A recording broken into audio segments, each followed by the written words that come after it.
وکفا وسلام علی عبادہ الذین اصطفیٰ خصوصاً علی سید الرسل و خاتم الانبیاء و علی آلہ الاتقیاء و اصحابہ الوصفیاء اما بعد فاعوذ باللہ من الشیطان الرجیم بسم اللہ الرحمن الرحیم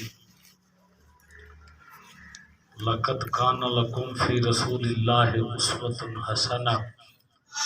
وقال النبی صلی اللہ علیہ وسلم بلغوا انی ولو آیا صدق اللہ و صدق رسولہ النبی الکریم ونحن علی ذالک لمن الشاہدین والشاکرین والحمد للہ رب العالمین۔ اج دا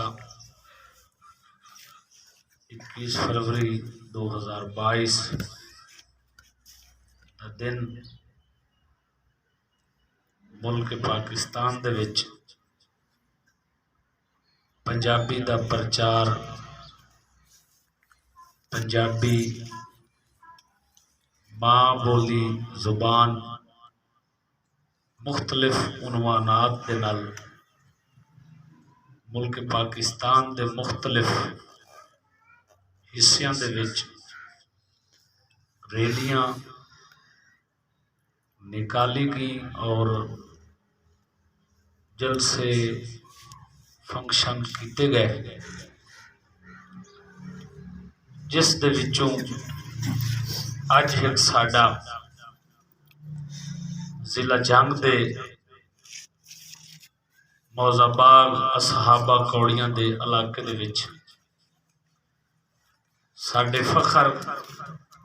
ساڈے مان، ساڈے علاقے دی پنجابی بولی دے حوالے نال معروف شخصیت محترم جناب مار اللہ دتا ندیم نارا صاحب دی قیادت دے وچ نکلی۔ انہاں دی قیادت دے وچ ریلی انہاں دے ڈیرے تو نکل کے موزہ باغ دی اہم جگہ تے اختتام پذیر ہوئی۔ یقیناً بندہ ناچیز تہاڈا ساریاں دا میزبان ہے۔ میں تانوں اس اہم عنوان دے نال ریلی کڈن دا مبارکباد دینا کہ یقیناً ساڈے لوگاں دے وچ اس گل دا اجاگر کرنا بہت ضروری ہے کہ پنجابی ایک ساڈا عنوان ہے اور مادری عنوان ہے، اور اس عنوان نو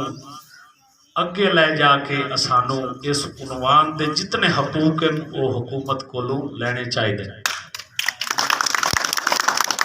اسی جس ملک دے وچ رہنے ہیں، اس ملک دے 4 صوبے، ایک صوبہ پنجاب، ایک صوبہ سندھ،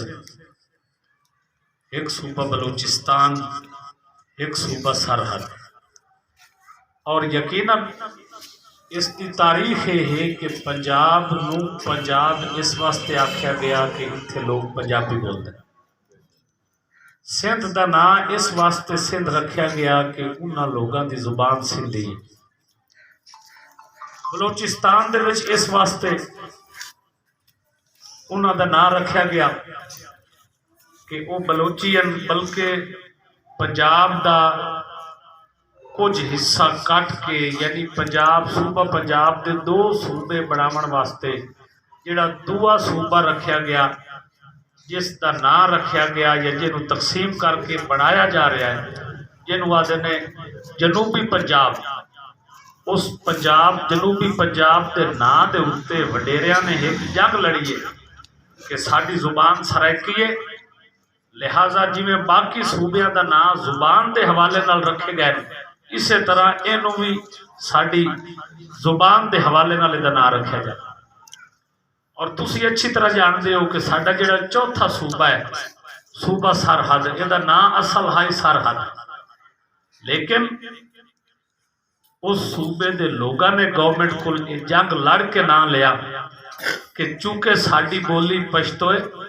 اسی پختونخوا ہیں، اس واسطے ساری بولی دے مطابق ساڈا نام رکھا جاوے ਤੇ ਗਵਰਨਮੈਂਟ ਨੇ ਉਹਨਾਂ ਨੂੰ ਹੱਕ ਦਿੱਤਾ, ਉਹਦਾ ਨਾਂ ਰੱਖਿਆ ਗਿਆ ਖੈਬਰ ਪਖਤੂਨਖਵਾ। ਹੁਣ ਅੱਜ ਕੱਲ੍ਹ ਉਸ ਦਾ ਨਾਂ ਖੈਬਰ ਪਖਤੂਨਖਵਾ